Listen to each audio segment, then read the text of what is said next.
गजा में इजराइल का पाकिस्तान साथ देगा। गजा में इजराइल का साथ देगा पाकिस्तान। पाकिस्तानी आर्मी वहां पर क्या डिप्लॉय होने वाली है? और क्या अमेरिका के ट्रैप में बहुत बुरी तरीके से फंस गए आसिम मुनीर? अमेरिकी राष्ट्रपति ट्रंप की गाजा योजना को लेकर पाकिस्तान पर दबाव बढ़ा है। इस टाइम पर अमेरिका की ओर से ऐसा प्रेशर पाकिस्तान पर क्रिएट किया गया है कि पाकिस्तान फंसता हुआ नजर आ रहा है और गाजा में इजराइल के साथ पाकिस्तान खड़ा नजर आएगा। सेना प्रमुख आसिम मुनीर के सामने गाजा स्टेबलाइजेशन फोर्स के लिए सैनिक भेजने की डिमांड रख दी गई है। अगर पाकिस्तान सैनिक नहीं भेजता है तो अमेरिका नाराज हो सकता है। वहीं सैनिक भेजने पर पाकिस्तान में आंतरिक विरोध होगा, इंटरनल लेवल पर प्रोटेस्ट शुरू हो जाएंगे और राजनीतिक अस्थिरता, पॉलिटिकल स्टेबिलिटी का खतरा है। पाकिस्तान के सेना प्रमुख फील्ड मार्शल आसिम मुनीर फिलहाल सबसे कठिन परीक्षा से गुजर रहे हैं। ये कठिन परीक्षा ही है। अगर वो गजा में फील्ड को अपनी आर्मी को डिप्लॉय करते हैं तो पाकिस्तान अमेरिका को तो खुश करने में कामयाब हो जाएगा, लेकिन पाकिस्तान की आवाम में गुस्सा भड़क उठेगा। पाकिस्तान की सेना प्रमुख फील्ड मार्शल आसिम मुनीर फिलहाल इस वक्त लिटमस टेस्ट से एक तरीके से कह दिया जाए गुजर रहे हैं तो गलत नहीं होगा। अमेरिकी राष्ट्रपति डोनाल्ड ट्रंप की गाजा योजना को लेकर पाकिस्तान पर दबाव बढ़ रहा है। ट्रंप चाहते हैं कि गाजा में तैनात होने वाले स्टेबलाइजेशन फोर्स के लिए पाकिस्तान अपने सैनिक भेजे। ऐसा हुआ तो पाकिस्तान के अंदर भारी विरोध हो सकता है, बहुत ज्यादा, और यह विरोध हिंसक पैमाने पर भी हो सकता है।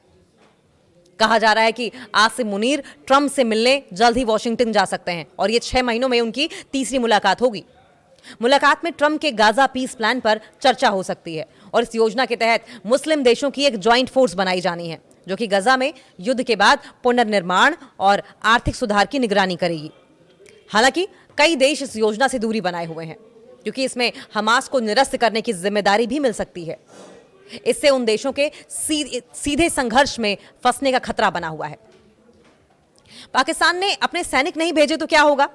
आसिम मुनीर ने ट्रंप के साथ करीबी संबंध बनाए हैं ताकि अमेरिका और पाकिस्तान के रिश्ते सुधर सकें। जून में ट्रंप ने उन्हें व्हाइट हाउस में लंच पर बुलाया था। यह पहली बार था जब किसी अमेरिकी राष्ट्रपति ने पाकिस्तानी सेना प्रमुख को अकेले बुलाया हो। एक्सपर्ट्स का यह कहना है कि अगर पाकिस्तान गाजा फोर्स में शामिल नहीं होता तो ट्रंप नाराज हो सकते हैं। यह नाराजगी पाकिस्तान के लिए घाटे का सौदा भी साबित हो सकती है क्योंकि पाकिस्तान अमेरिका से निवेश, इन्वेस्टमेंट और सिक्योरिटी कॉपरेशन चाहता है, सिक्योरिटी एड चाहता है, सुरक्षा के लिए सहायता चाहता है। पाकिस्तान दुनिया का इकलौता मुस्लिम देश है जिसके पास परमाणु हथियार है।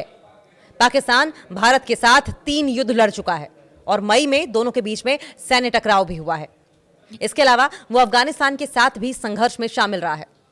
डिफेंस एक्सपर्ट आयशा सिद्दीकी का कहना है कि इतनी बड़ी सैन्य ताकत होने के कारण आसिम मुनीर पर अपनी क्षमता दिखाने का भी दबाव है।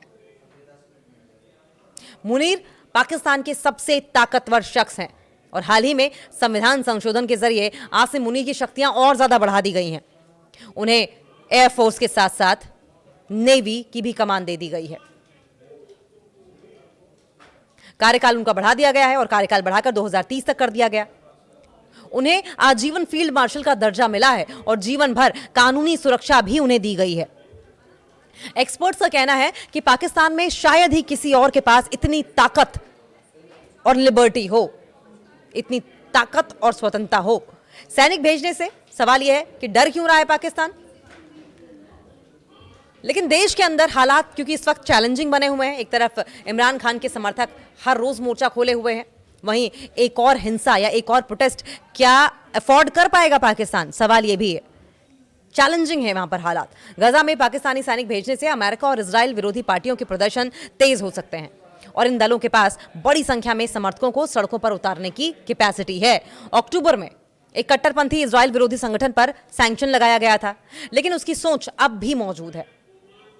वहीं जेल में बंद पूर्व प्रधानमंत्री इमरान खान की पार्टी भी सेना प्रमुख से नाराज है और उसके पास मजबूत जन समर्थन भी है। जनसैलाब भी इमरान खान के लिए उमड़ पड़ता है और अगर गाजा फोर्स तैनात होने के बाद हालात बिगड़े तो इसका सीधा असर पाकिस्तान पर पड़ेगा। पाकिस्तानी नागरिकों के बीच यह धारणा बन सकती है कि आसिम मुनीर इजराइल के हित में काम कर रहे हैं, इजराइल के फेवर में काम कर रहे हैं और यही वजह है कि गाजा को लेकर लिया गया कोई भी फैसला पाकिस्तान के लिए बेहद संवेदनशील साबित हो सकता है, बहुत ही सेंसिटिव साबित हो सकता है। और ऐसे में पाकिस्तान को आसिम मुनीर को फूक फूक कर कदम रखने होंगे, जिससे कि डोनाल्ड ट्रंप भी खुश रहे और देश की आवाम, मुल्क की आवाम भी नाराज ना हो।